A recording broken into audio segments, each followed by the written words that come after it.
Amen. Prenez place, asseyez-vous. Amen. C'est important de prier pour nos autorités, prier pour ceux qui nous gouvernent, prier pour ceux qui, sont à la tête de la nation. Amen. Et nous ne voulons pas rentrer dans des situations de conflit. Nous voulons rester à l'extérieur de tout conflit, de tout, etc. Nous voulons servir le Christ, nous voulons servir le Seigneur, nous voulons marcher dans ses voies et nous voulons accomplir sa volonté. Amen. Est-ce qu'on peut prier maintenant pour la parole de Dieu? Partager la parole ensemble et voilà, prions ensemble. Seigneur, nous te bénissons, nous te rendons grâce et nous te remercions pour ta parole, parce que ta parole ne retourne jamais à toi sans avoir produit son effet. Et ce matin, nous te demandons vraiment toute ta grâce. Au nom de Jésus, oui, étends ta main, Seigneur, dans le nom de Jésus. Seigneur, qu'elle soit esprit et vie. Seigneur, qu'elle puisse toucher nos cœurs, nous faire du bien, dans le beau nom de Jésus. Et merci parce que nous croyons, Seigneur, qu'au travers de ta parole, tu veux nous interpeller ce matin. Au nom de Jésus, nous lions toute opposition à la parole et nous libérons ta parole dans le beau nom de Jésus. Amen. Amen. Le thème de la semaine de jeûne et prière, c'est la maturité spirituelle. Et ce matin, le thème que je voudrais apporter, c'est, quels sont les signes de l'immaturité spirituelle? Quels sont les signes de l'immaturité spirituelle? Si Dieu nous invite à grandir et à nous développer spirituellement, il y a des signes. Alors j'aurais pu commencer, c'est vrai, cette semaine de jeûne, ou commencer par quels sont les signes de la maturité spirituelle, mais j'ai senti dans mon cœur que, et c'est comme ça que le Saint-Esprit m'a orienté. D'ailleurs, Clémence, avant-hier, me disait, Papa, comment tu prépares un message? Et je lui expliquais tout simplement, j'aime bien aller me promener dans la forêt, avoir des idées, demander à Dieu qu'est-ce que Dieu veut dire à son Église, qu'est-ce que Dieu veut dire à son peuple, qu'est-ce que Dieu veut me dire aussi à moi, qu'est-ce que Dieu veut nous dire. Et puis j'aime bien aussi me mettre tranquillement dans la prière et attendre simplement que le Saint-Esprit me révèle les points qu'il a envie. Alors j'ai aussi une intelligence, j'ai fait un petit peu d'études, même si c'est surtout les études qui m'ont poursuivi, mais ça n'empêche pas moins que Dieu révèle des choses. Et lorsque je priais, Dieu m'a parlé tout simplement me disant, j'aimerais que dimanche tu puisses parler de quels sont les signes de l'immaturité spirituelle. Il y a des signes qui démontrent que nous ne sommes pas mûrs spirituellement. Il y a parfois on a le sentiment que nous sommes devenus des hommes et des femmes hyper spirituels, hyper, comment je pourrais dire, oui, hyper mûrs, matures, et on se rend compte lors de contacts, de discussions, d'échanges, de partages, j'allais dire, d'échanges, on se rend compte qu'en finalité, il y a parfois beaucoup d'immaturité. Je me souviendrai toute ma vie, lorsque j'ai fini l'école biblique, on était tellement spirituel qu'on voyait que la semelle de nos chaussures. Mais dès que je suis arrivé en Afrique, après 3 mois, c'est comme s'il n'y avait plus rien, plus de foi, plus rien. Tellement on avait été pressurisé par le Seigneur, on s'était rendu compte qu'en finalité, on n'avait pas autant de foi que ça et qu'on n'était pas aussi mûr que ça. Amen. Alors nous allons prendre un premier texte dans la parole de Dieu, c'est Éphésiens chapitre 4 du verset 11 à 15, où il est écrit, il a donné les uns comme apôtres, les autres comme prophètes, les autres comme évangélistes, les autres comme pasteurs et docteurs pour le perfectionnement des saints en vue de l'œuvre du ministère et de l'édification du corps de Christ. Nous voyons que pour grandir dans la maturité spirituelle, Dieu a établi dans son Église des ministères, des apôtres, des prophètes, des pasteurs, des enseignants, des évangélistes. Oui, je dis bien des évangélistes, parce que l'évangéliste ne se contente pas simplement d'annoncer la bonne nouvelle de Jésus-Christ, mais c'est quelqu'un qui forme des évangélistes aussi. C'est quelqu'un qui dynamise l'Église dans l'évangélisation. Donc Dieu a donné des ministères pour l'édification du corps de Christ. Et on voit au verset 13 où il est dit « Jusqu'à ce que nous soyons tous parvenus à l'unité de la foi. » Jusqu'à ce que nous soyons tous parvenus à l'unité de la foi. L'unité de la foi, être unis dans la foi, être un en Christ. Et quand je lis ça, je me dis, waouh, quel défi le Seigneur a pour chacun de nous. Et quel défi a le Seigneur Jésus pour son Église. Jusqu'à ce que nous soyons parvenus à l'unité de la foi. Être un. Avoir les sentiments qui étaient en Jésus-Christ. Être un. L'unité de la foi et de la connaissance du Fils de Dieu. À l'état d'homme fait, à la mesure de la stature parfaite de Christ. Je reprends plus doucement pour qu'on puisse bien s'imprégner de ce que cette parole est en train de nous dire ce matin. jusqu'à ce que nous soyons tous parvenus à l'unité de la foi et à la connaissance du Fils de Dieu. Parfois, nous avons une connaissance de Jésus. Je pense que nous avons une connaissance erronée. Nous le connaissons au travers d'un filtre qui est notre filtre à nous. Nous avons une perception de Jésus. Pour certains, on a l'impression qu'ils ont une perception de Jésus, d'un Jésus efféminé, d'un Jésus qui était tout gringalé. Mais Jésus, je rappelle simplement qu'il était quand même charpentier. Je ne vous dis pas un charpentier à l'époque, il devait avoir des mains. On a parfois une image d'un Jésus tout à fait efféminé, quelqu'un qui est, etc., alors que ce n'est pas du tout ça. On a besoin d'avoir une réelle révélation de qui est Jésus. On a besoin de cette révélation. On a besoin de connaître Jésus. On a besoin de connaître Jésus, non pas comme on a envie de le connaître, mais on a besoin de connaître Jésus comme il est réellement Jésus, comme il est réellement lui, qui il est, lui, en réalité. Donc, et de la connaissance du Fils de Dieu à l'état d'homme fait. Là, il est parlé d'homme fait. Il est parlé de l'être intérieur, de la personne intérieure. Pas d'un enfant ou d'un bébé, mais d'un homme fait. On parle de maturité. Quelqu'un d'adulte, quelqu'un de mûr, quelqu'un de responsable, quelqu'un de réfléchi. À l'état d'homme fait, à la mesure de la stature parfaite de Christ. Afin que nous ne soyons plus des enfants. Je peux continuer? Afin que nous ne soyons plus des enfants, flottants et emportés à tout vent de doctrine. Rien que là, si je m'arrêtais là, on a déjà combien d'éléments qui nous démontrent que quelqu'un qui est brassé à droite à gauche à tout vent de doctrine est simplement un enfant spirituel ou un bébé spirituel et a besoin d'un tuteur ou des tuteurs ou d'un tuteur qui s'appelle et les ministères et l'action du Saint-Esprit. On verra ça un petit peu plus loin. Flottant à tout vent de doctrine par la tromperie des hommes, par leur ruse dans les moyens de séduction, mais que, professant la vérité dans la charité, nous croissons à tous égards en celui qui est le chef, Christ. Nous croissons à tous égards en celui qui est le chef, Christ. Et nous voyons dans ce texte que Dieu veut que ses enfants, ceux qui connaissent le Seigneur Jésus-Christ, puissent grandir, mûrir, se développer, atteindre la maturité spirituelle. Et nous verrons que parfois nous croyons être mûrs, mais en réalité, nous ne sommes pas mûrs. Dans certains domaines, nous pouvons avoir une certaine maturité, mais nous avons besoin de toute la maturité spirituelle nécessaire dans tous les domaines de notre vie. Amen. Donc, pour résumer un petit peu ce que je viens de dire, tous les croyants n'arrivent pas forcément à atteindre la maturité spirituelle. Et ça, c'est une réalité aussi. Tout le monde n'atteint pas la maturité spirituelle. Il y en a qui ne veulent pas mûrir. Il y en a, ils se contentent d'être enfants spirituels, bébés spirituels, jeune homme ou adolescent. On verra un petit peu quelles sont certaines images. Mais nous sommes tous appelés à mûrir, nous sommes tous appelés à grandir, mais tout le monde ne grandit pas et tout le monde n'atteint pas la maturité spirituelle. Je crois que si nous voulons atteindre la maturité spirituelle, il faut le vouloir. Jésus dira, celui qui veut me suivre, qu'il prenne sa croix et qu'il me suive. Qu'il prenne sa croix chaque jour et qu'il me suive. Il y a, j'ai envie de dire, dans la marche chrétienne, des efforts qu'il faudra faire. Amen.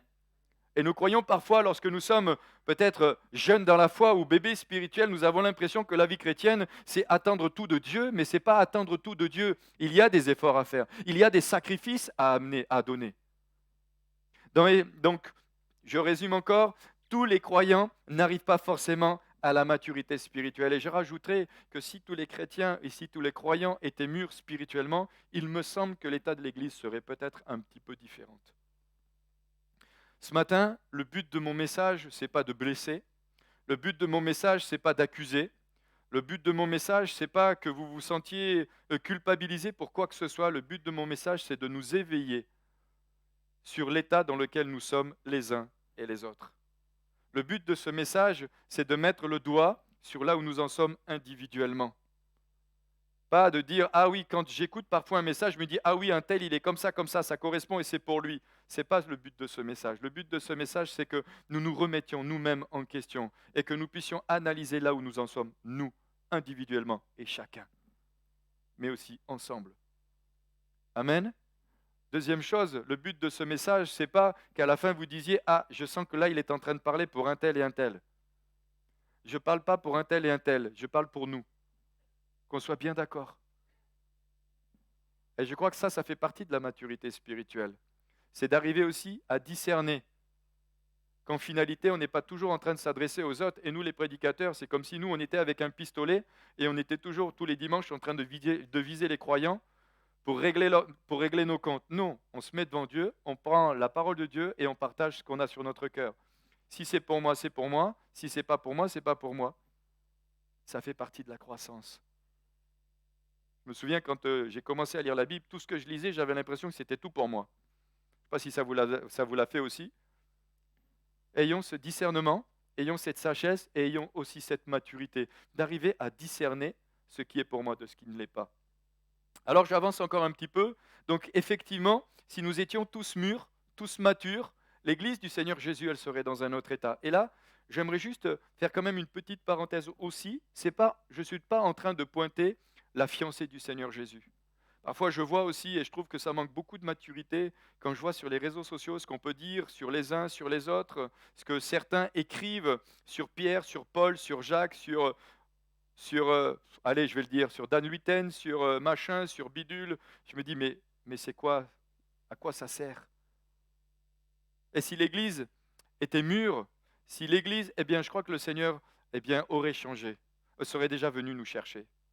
Et c'est peut-être parce que l'Église manque beaucoup de maturité que Dieu use de patience envers nous et chacun de nous pour nous amener à la croissance et à grandir. Jésus a dit dans sa parole qu'il reviendra chercher une Église sans rides, sans taches. Waouh, vous imaginez, sans rides et sans taches? Ça veut dire qu'elle est belle. Mais ce que je voudrais dire par là, c'est que je ne prends pas le risque de critiquer l'Église de Jésus, parce que moi j'ai une femme, j'ai des enfants, et j'aimerais pas qu'on me parle de mal de ma femme, surtout quand elle était fiancée. Et parfois, nous, en tant que chrétiens, on entend des choses et on parle de l'Église du Seigneur Jésus. Et je me dis, parfois même, certains écrivent, et je me dis, mais comment Jésus y prend ça? Comment Jésus vit ça? Comment Jésus perçoit ça?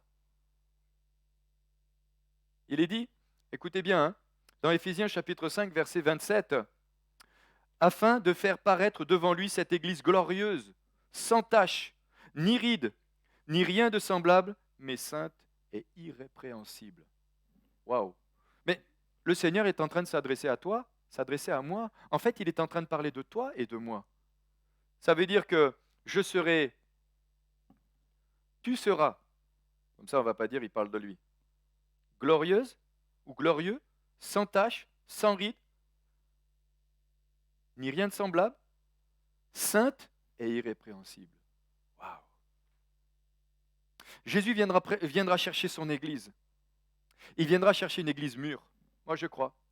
Je crois qu'il viendra chercher une Église mûre. Une Église où les croyants ont compris que c'était important de grandir et d'arrêter parfois de faire des petits caprices.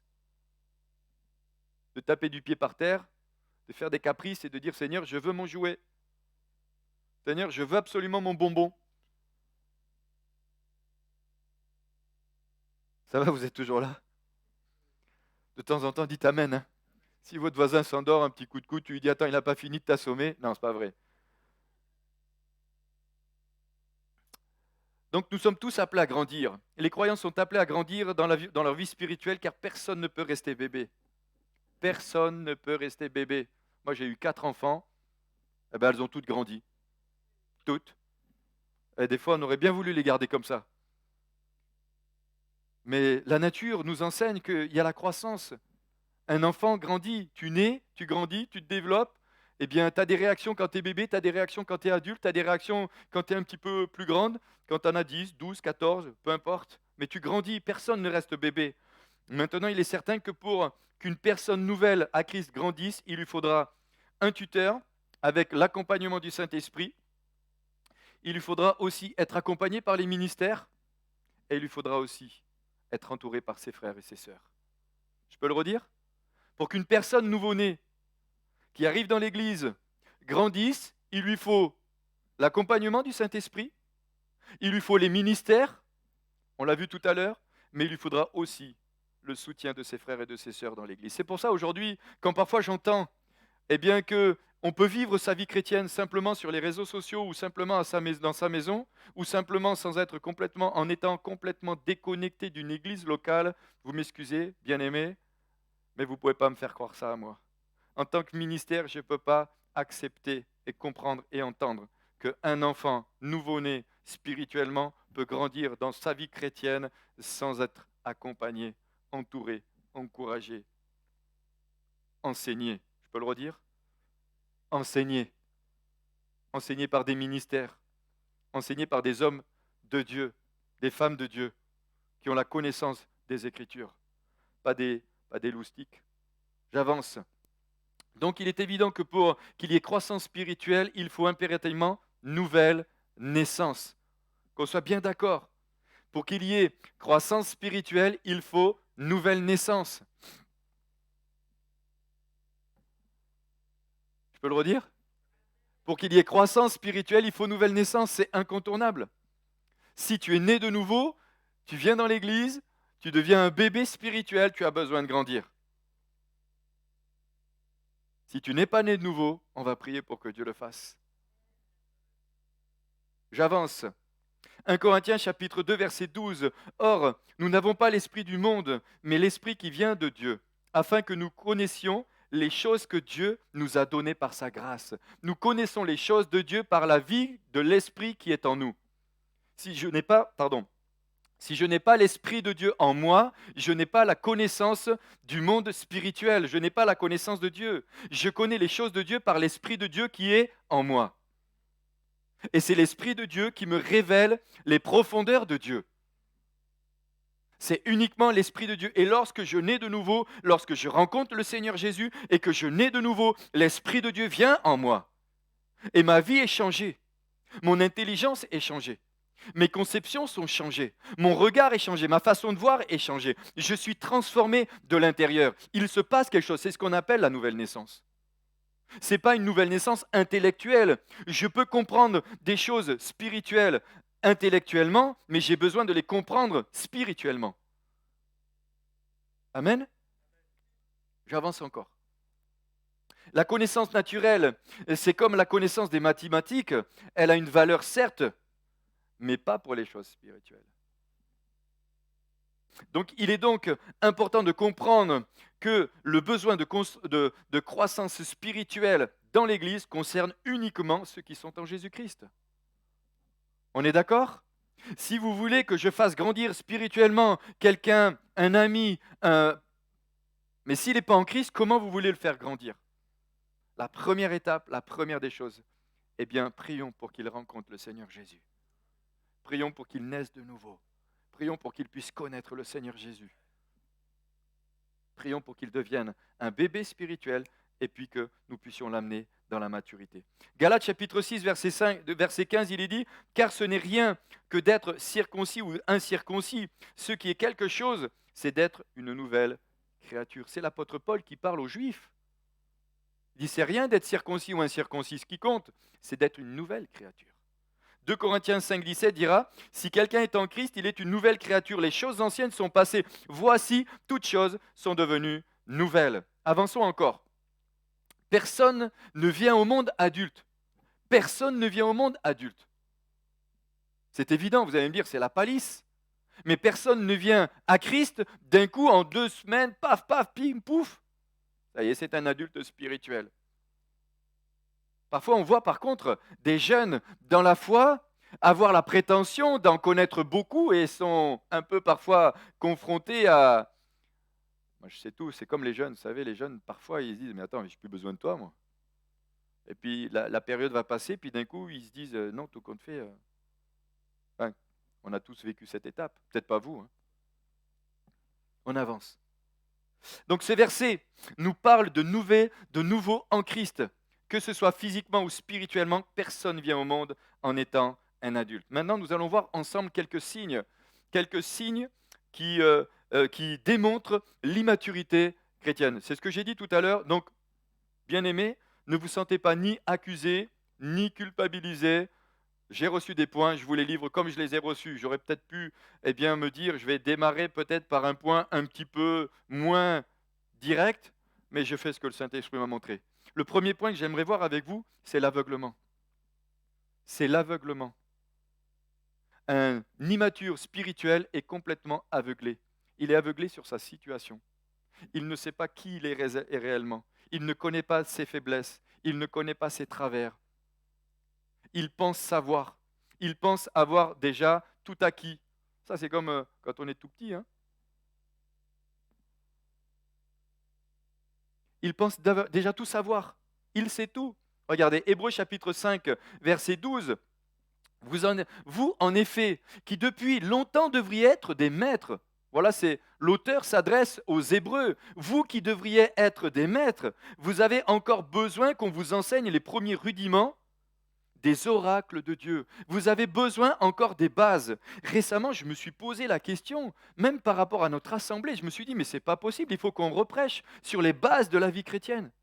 C'est comme si, eh bien, des croyants devraient être déjà des pères, des mères avancés. Je ne parle pas en âge, je parle dans la maturité. Et on a l'impression que c'est les bases qu'il faut qu'on enseigne. Des fois, on lit des choses, je me dis, mais c'est pas possible. Ils en sont encore là, après tant d'années.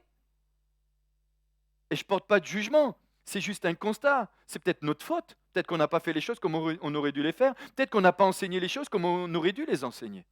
Peut-être qu'on s'est trompé. Mais il dit, vous devriez être des maîtres.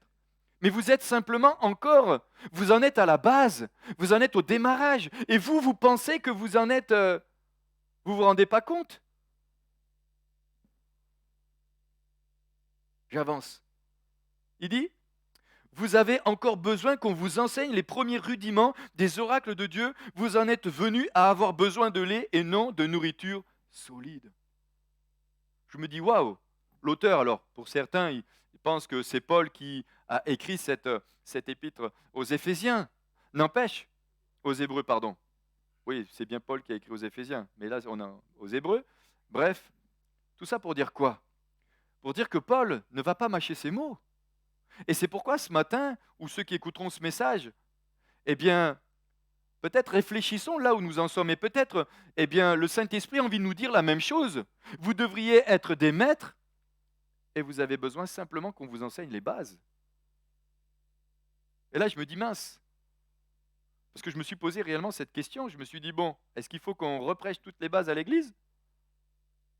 Ou est-ce que simplement il faut on s'étire un petit peu et on se remette en question et on se repositionne réellement dans ce que Dieu nous a confié et nous a dit?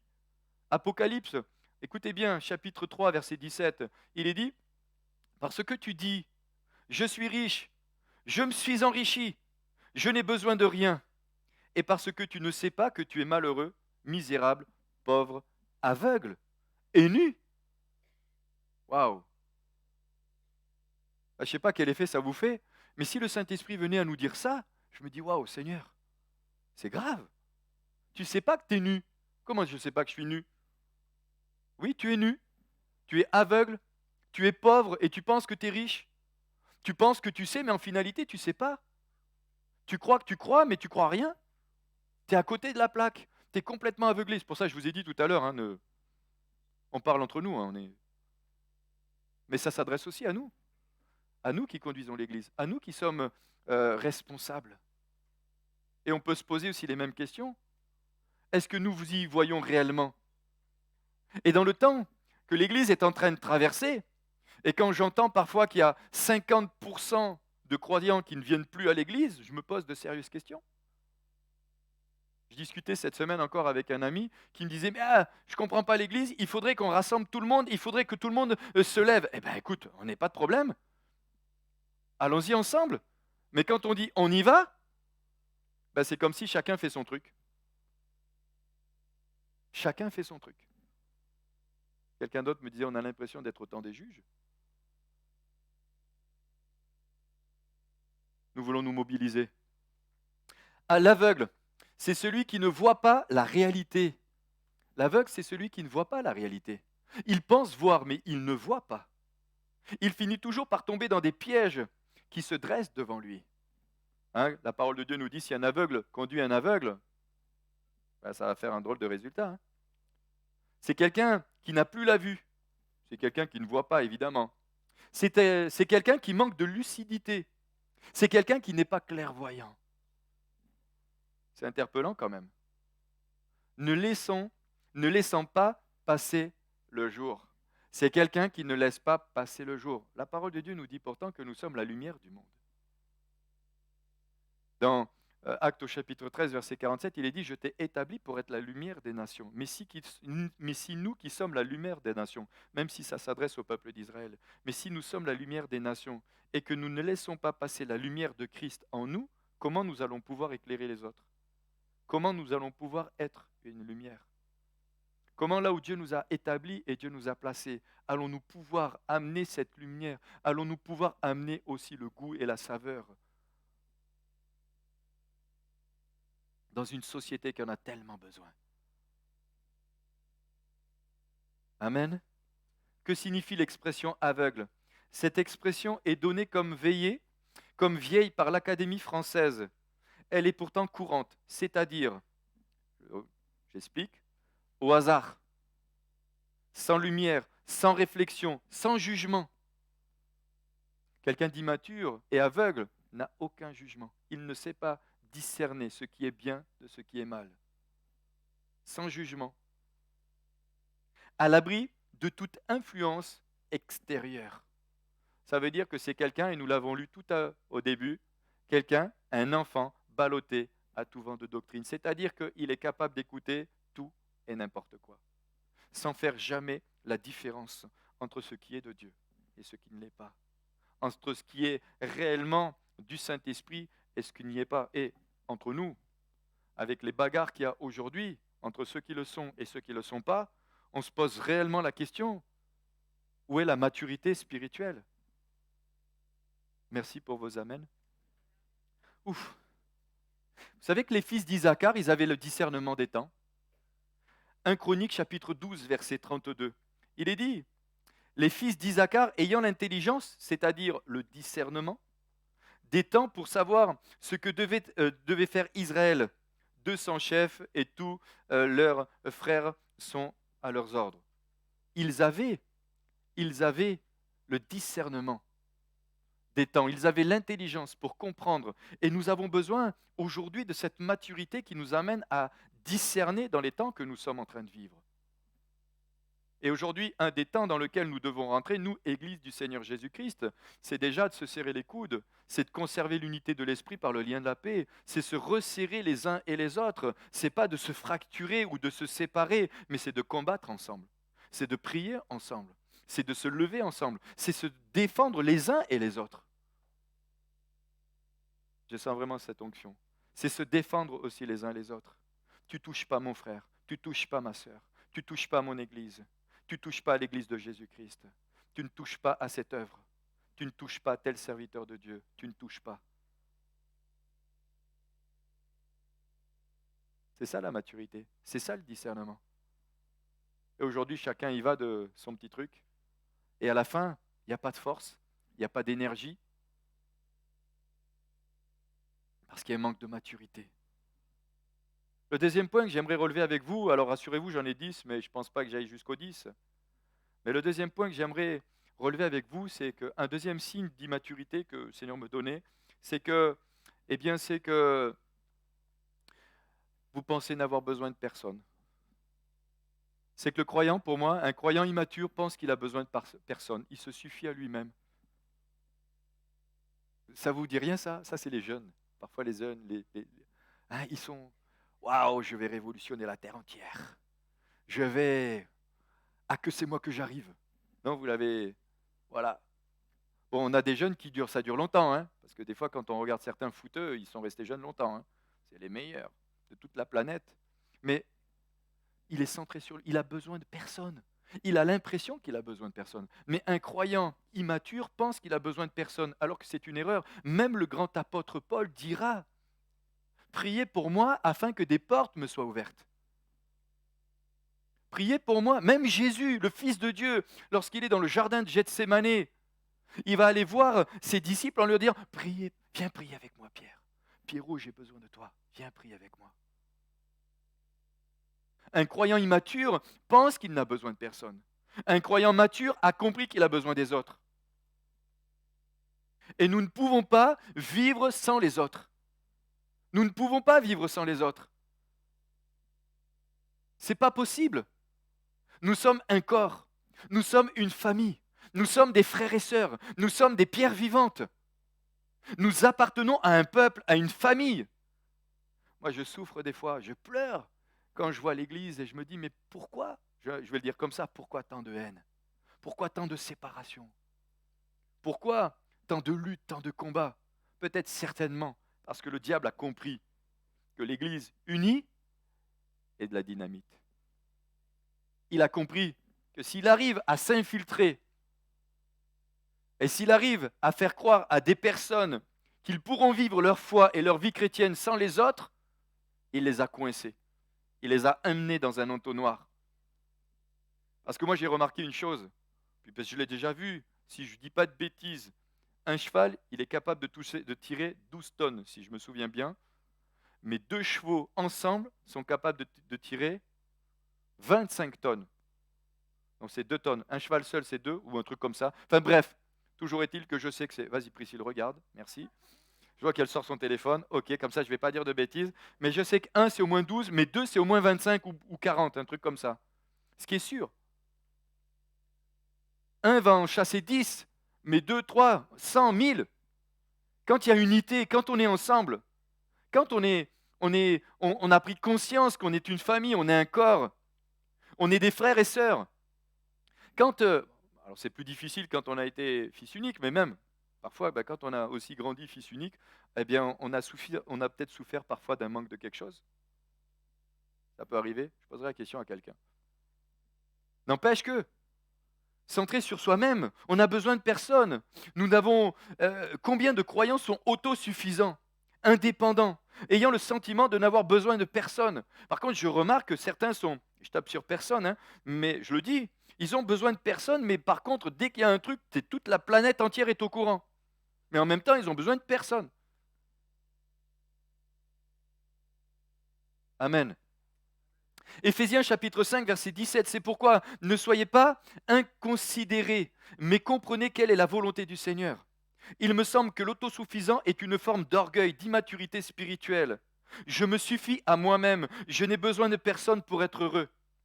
Qui peut dire qu'il a besoin de personne? Bien aimé, je ne crois pas qu'on peut dire qu'on puisse. Et d'abord, la Bible le dit, il n'est pas bon pour l'homme de vivre seul. Pas pour rien. Je lisais un article récemment où il est dit, vous n'avez besoin de personne pour être heureux. Ça, c'est l'article que je lisais. Bon, je vais pas. Pour moi, ça me paraît tellement triste. La Bible nous enseigne que nous avons besoin les uns des autres, que nous sommes une famille en Christ. Quelqu'un a dit, nous n'avons besoin de personne pour sombrer. Cependant, à force de n'avoir besoin de personne, bien souvent on se retrouve tout seul. Bien souvent on se retrouve tout seul. Et c'est pour ça que c'est aussi ma prière. Et c'est ma prière pour l'Église, pour le corps de Christ. C'est-à-dire que si, on laisse l'ennemi continuer à insuffler aux croyants de ne plus venir dans l'Église locale, je le dis, à la fin, les églises fermeront, mais les croyants seront où? On va dire oui, ils seront à la maison. Ils seront dans des groupes de maisons. Vous savez, suivant comme les choses vont arriver, ça sera peut-être plus compliqué que ça encore. Alors j'avance pour pas avoir le sentiment, vraiment je vous dis devant le Seigneur, je tape sur personne, je vous partage ce que j'ai dans mon cœur. Romains chapitre 13, au chapitre 13, il est dit au verset 8, ne devez rien à personne si ce n'est de vous aimer les uns les autres, car celui qui aime les autres a accompli la loi.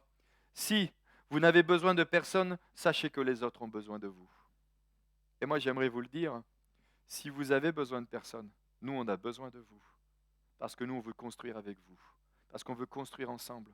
Pourquoi construire ensemble? Parce qu'il y a des âmes qui se meurent. Et il y a des âmes qui pourront être sauvées qu'au travers de l'Église du Seigneur Jésus. Et si les portes des églises sont fermées, comment ces gens-là vont pouvoir être enseignés? Vous allez dire, oui, mais on a le Saint-Esprit, il nous enseigne. Oui. Mais moi, j'ai vu beaucoup d'arbres pousser tout seuls dans la nature et pousser complètement de travers et tordus. Parce qu'il y a tellement de choses, on peut manger tellement de choses et on peut avoir tellement de choses qui sont néfastes.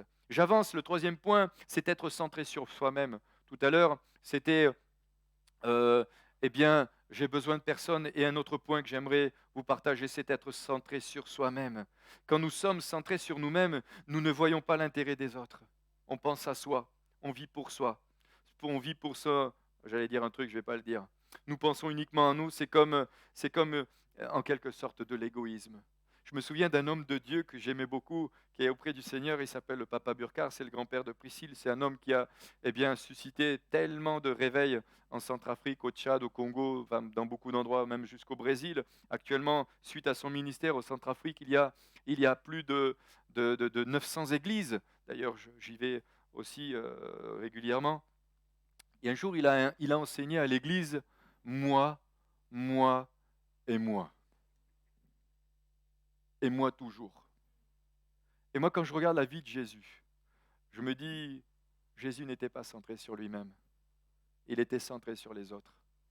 Il avait un regard de compassion. Et je crois que la maturité spirituelle, si nous voulons nous développer aussi dans notre maturité spirituelle, je pense qu'il nous faut apprendre, ou peut-être réapprendre, à ne pas être toujours centré sur nous-mêmes, mais centré sur les autres. Apprendre à regarder les autres. Euh, Parfois, on a l'impression que notre souffrance est toujours la plus grande. On rentre du Congo, on se rend compte que ça souffre quand même là-bas. Hein. C'est pas la même souffrance, mais ça souffre. On va dans d'autres pays, dans d'autres endroits. Prenons l'exemple de l'église de l'Algérie. Actuellement, l'église d'Algérie, l'église en Algérie est fermée. Elle est fermée. Les autorités ont fermé l'église. Il y a des endroits dans le monde, je peux vous garantir qu'un pass sanitaire, ça ne leur poserait pas de problème pour que l'église soit ouverte. Hein. Pardon si je mets des trucs sur le tapis, mais ça ne leur poserait pas du tout de problème. Centré sur soi-même. Mon intérêt personnel avant l'intérêt des autres. Romains, chapitre 15, verset 1, il est dit, « Étant donc justifiés par la foi, nous avons la paix avec Dieu par notre Seigneur Jésus-Christ, qui nous devons d'avoir eu par la foi accès à cette grâce dans laquelle nous demeurons fermes, et nous glorifions dans l'espérance de la gloire de Dieu. » Il rappelle que cet accès que nous avons eu, c'est un accès par la grâce de Dieu. Bien-aimés, si aujourd'hui nous sommes là, c'est le fruit de la grâce de Dieu. Qui peut dire qu'il est meilleur que quelqu'un d'autre? C'est simplement sa grâce. Nous l'avons rencontré par grâce. Nous avons vécu une nouvelle naissance avec Jésus par grâce. C'est un privilège. Des fois, quand j'analyse ma vie, je me dis, purée Seigneur, mais waouh, quelle grâce! Tu es venu me chercher. J'ai pas dit, j'ai pas eu de combat, j'en ai eu. Et j'en ai eu des pas mal, hein. Mais n'empêche, quelle grâce! C'est sa grâce qui fait de moi son fils. C'est sa grâce qui a fait de moi son enfant. C'est sa grâce si aujourd'hui je suis là devant vous. C'est aussi sa grâce qui m'a permis d'être là. C'est la grâce de Dieu. Nous sommes graciés. 1 Pierre chapitre 4 verset 10 dira, comme de bons dispensateurs des diverses grâces de Dieu, que chacun de vous mette au service des autres le don qu'il a reçu. Et c'est pourquoi Dieu veut réunir son Église. C'est pour ça que Dieu veut que son peuple soit ensemble, parce que les dons que tu as reçus, ce n'est pas pour toi, c'est pour les autres. Si moi j'ai reçu des dons et je ne les mets pas au service des autres, ben ça nous rappelle cette parabole où on a enfoui tranquillement les talents et puis que le Seigneur Jésus va venir, va dire, mais, hé fiston, qu'est-ce que tu as fait des dons que je t'ai donnés? Ah ouais, mais tu comprends. Mais on n'aura pas d'excuses devant le Seigneur. Parce que ce que j'ai constaté, c'est qu'on peut avoir beaucoup d'excuses devant les hommes. Alors, ça ne veut pas dire qu'on ne discute pas avec le Seigneur, hein, parce que moi j'ai des bonnes discussions parfois, surtout quand je ne comprends pas un truc, mais rien ne nous empêche de nous expliquer avec le Seigneur. Rien ne nous empêche de discuter avec le Seigneur. Même si des fois on discute et puis au fond de nous-mêmes on sait qu'on a tort. Je ne sais pas si ça vous est déjà arrivé. Tu as une grande discussion, ça c'est comme des fois tu discutes avec ta femme, tu sais que tu as tort mais tu discutes. Hein, les gars, ça vous arrive pas? Non, enfin c'est surtout aux femmes que ça arrive ça. Eh bien, tu sais au fond de toi-même, mais arrête, c'est bon. Et tu discutes et tu discutes. On pourra discuter avec le Seigneur. Mais le Seigneur, il a mis des talents et des dons en chacun de nous. Mais le Seigneur veut que dans cette maturité et dans cette croissance spirituelle qu'il vous accorde, que vous puissiez mettre les talents que vous avez reçus à son service. Alors certains me diront, oui, mais moi je les mets au service de là où je suis, dans mon coin. Fais comme tu veux. Mais moi, ce que j'ai remarqué, c'est que si je suis tout seul à tirer un avion, je ne vais pas le faire le bouger beaucoup. Mais si on est 350 ou 10 000 à tirer, je suis sûr que l'avion on arrive à le bouger. C'est sûr. Alors, pour aller plus loin, hein, j'aimerais dire encore, dans Philippiens chapitre 2, versets 2 à 4, sur 10 points, j'en ai donné que 2. Hein. Je crois qu'on en a jusqu'à 16 heures. Non, je plaisante. Ne faites rien par esprit de parti ou par vaine gloire, mais que l'humilité vous fasse regarder les autres comme étant au-dessus de vous-même. Que chacun de vous, au lieu de considérer ses propres intérêts, considère aussi ceux des autres. Ça, c'est la maturité chrétienne. Ça, c'est la maturité spirituelle. Je ne considère pas uniquement que mon intérêt, mais je considère aussi l'intérêt des autres. Je prends en considération l'intérêt des autres. Waouh! Un enfant, il y a une part de gâteau. Bon, je ne suis pas très gâteau, mais ni gâteux d'ailleurs. Mais il va la prendre pour soi. Un adulte spirituel, il va dire non, je te la donne. Bon, je vois que tout le monde est d'accord. Amen. Que quand Jésus dira à un moment donné que ta volonté soit faite. Jésus dans le jardin de Gethsémani dira que ta volonté soit faite. Non pas ma volonté, mais ta volonté. Non pas ce que je veux, mais ce que toi tu veux. Vous pourrez lire ça dans Luc au chapitre 22, verset 42. Quel niveau de maturité Jésus avait. Père, non pas ma volonté, mais ta volonté. Non pas ce que je veux, mais ce que tu veux. Regardez bien, Actes chapitre 6, verset 1, les hellénistes, ils avaient aussi un problème de maturité. Alors, bien sûr, ça ne veut pas dire qu'on a le droit de rien dire, mais regardez bien ce qui va se produire avec les hellénistes dans Actes au chapitre 6. Les hellénistes se plaignaient contre les Hébreux parce que leurs veuves étaient négligées dans la distribution qui se faisait chaque jour. Cette attitude fait partie de mots qui ruinent nos églises. Et c'est vrai. Ils se comparent. Oui, mais eux, tu comprends? Mais oui, mais eux. Oui, mais Seigneur. Et là, ça peut discuter pendant des heures et des heures. Quatrième point que j'aimerais relever, pour être un petit peu plus souple maintenant. Le quatrième point, c'est l'ignorance. Un manque de maturité. Une personne immature a un manque de connaissance. Elle est dans l'ignorance. Si nous prenons les enfants, parfois, ne mets pas ta main sur le feu. Si tu mets ta main sur le feu, tu vas te brûler. Aïe! C'est un manque d'ignorance. Et on peut effectivement avoir un manque d'ignorance et un manque de connaissance, mais le point, c'est l'ignorance. D'accord? L'ignorance, virgule, un manque de connaissance. Ça va? Proverbe chapitre 12, Proverbe chapitre 29, verset 18, il est dit, quand il n'y a pas de révélation, le peuple est sans frein, heureux s'il observe la loi. Manque de connaissance, manque de révélation, manque de vision. Être dans l'ignorance, c'est un manque de maturité. Osée chapitre 4, verset 6, il est dit, mon peuple est détruit parce qu'il manque de connaissance. Connaissance, c'est égal au discernement, à la compréhension, à la sagesse. Il y a des choses qui se regroupent avec l'aveuglement, le premier point que j'ai relevé tout à l'heure. Le manque de connaissance, un manque de savoir, un manque de dessein, un manque d'orientation. Un enfant, un bébé n'a pas la connaissance, il est dans l'ignorance. Il y a des tas de choses qu'il ne connaît pas. Il a besoin d'être éduqué, il a besoin de grandir, il a besoin d'être enseigné. Et parfois, je suis effaré quand on me dit « Non, mais c'est bon, tu n'as pas besoin d'enseigner sur ces choses-là. » Mais des jeunes dans la foi ont besoin. Si certains, vous n'en avez pas besoin, d'autres ont besoin d'être enseignés, ont besoin d'être conseillés, ont besoin d'être exhortés, ont besoin d'être structurés dans leur être intérieur pour devenir des hommes et des femmes spirituels. Amen. Alors, je pensais lire le roi Roboam.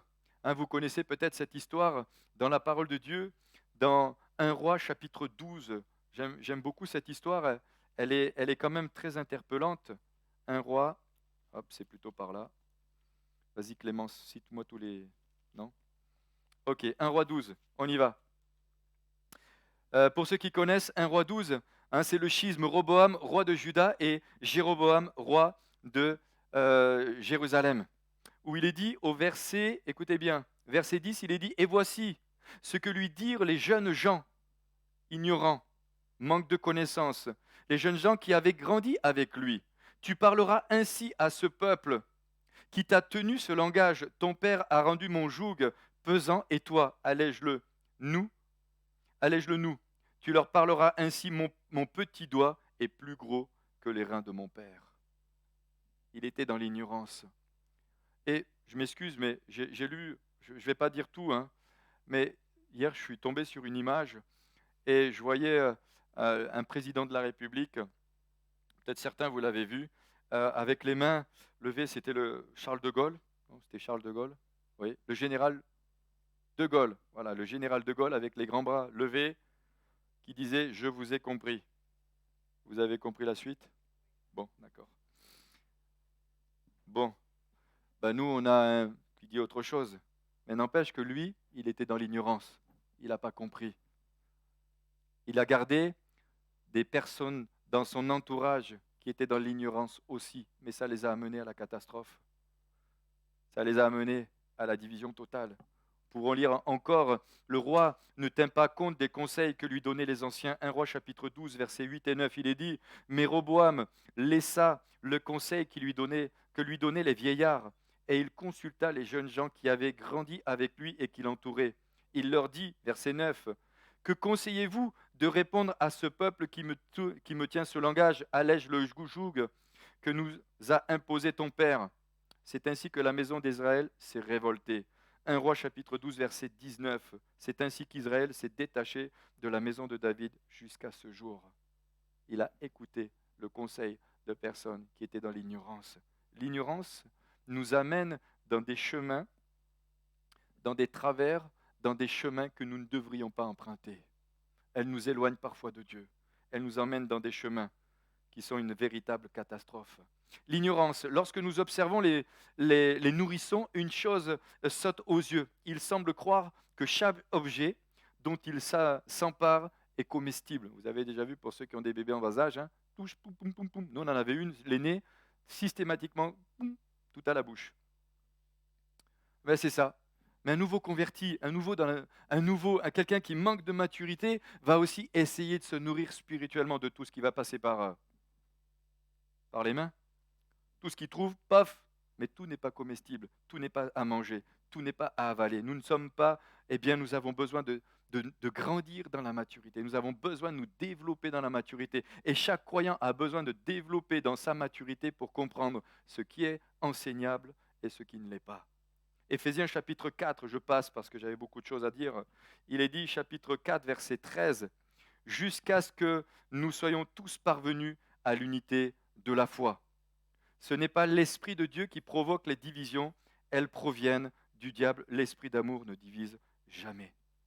Amen. J'avance. J'aurais pu encore partager sur l'impatience qui est un signe d'immaturité, j'en parlerai certainement cette semaine. Eh bien, l'instabilité du croyant aussi est un signe d'immaturité. L'instabilité, un coup c'est blanc, un coup c'est noir, un coup je suis en haut, un coup je suis en bas, un coup je vais à droite, un coup je vais à gauche. Je vous partage juste ça, comme ça, tranquillement entre nous, mais des fois on me dit, oui, le Seigneur m'a dit, je dois venir travailler avec vous, je dois être là. Et puis, quelques temps après, le Seigneur m'a dit de repartir, d'aller de l'autre côté. Je pense que c'est parfois un signe de manque d'immaturité. On a besoin de grandir dans la connaissance, dans la révélation, dans la pensée de Dieu, dans ce que Dieu nous dit. Moi, je ne crois pas. Alors, je suis allé voir le Seigneur, j'ai dit, Seigneur, tu arrêtes de jouer avec moi, parce que nous, on s'attache, et puis après, ils repartent. C'est un manque d'immaturité. L'instabilité, c'est un manque de maturité, pardon. Un coup c'est blanc. Comme dirait, c'est tout et son contraire. C'est une personne qui manque de conviction dans ses engagements, par exemple, qui n'a jamais dit cette personne est instable. C'est une personne qui se laisse facilement influencer. C'est une personne qui a une vie chrétienne en dents de scie, un coup en haut, un coup en bas. Éphésiens chapitre 4, verset 14, afin que nous ne soyons plus des enfants flottants et emportés à tout vent de doctrine par la tromperie des hommes, par leur ruse, dans les moyens de séduction. Amen.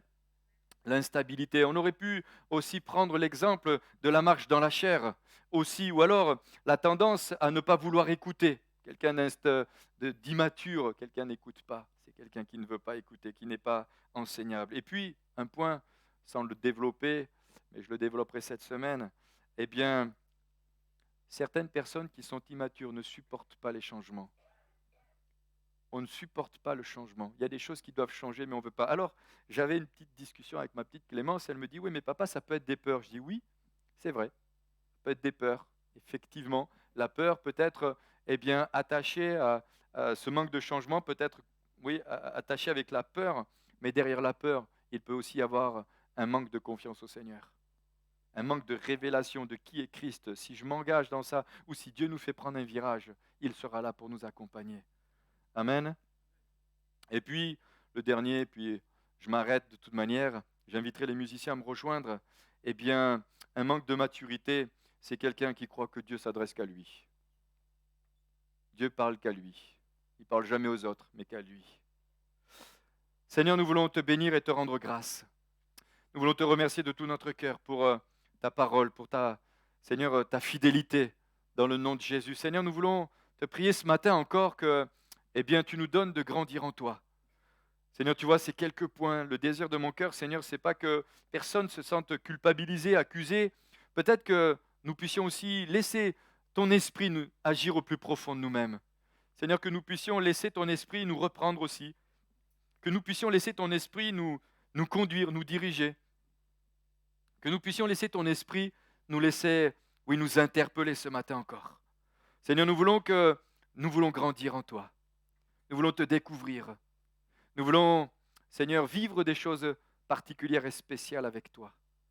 Seigneur, que ton Église progresse. Seigneur, c'est vrai, tu l'as dit au travers de ton serviteur, l'apôtre Paul, que, Seigneur, à Timothée, que tes progrès soient évidents aux yeux de tous. Seigneur, que nos progrès soient évidents aux yeux de tous. Et Seigneur, ce matin, nous voulons te prier. Est-ce qu'on peut se lever peut-être un instant? Juste un instant. Est-ce qu'on peut se lever un instant? Seigneur, que eh bien, tu puisses aider ton Église. Seigneur, que ton Église progresse. Que ton Église grandisse. Que ton Église accepte de grandir dans la maturité. Que ton Église, Seigneur, accepte de se développer intérieurement. Que chacun de tes enfants, eh bien, accepte de grandir. Dans le nom de Jésus. Seigneur, je veux vraiment te prier ce matin encore et c'est vraiment le désir de mon cœur que personne ne se sente culpabilisé, ni condamné, ni visé particulièrement, comme si je voulais m'adresser particulièrement à cette personne.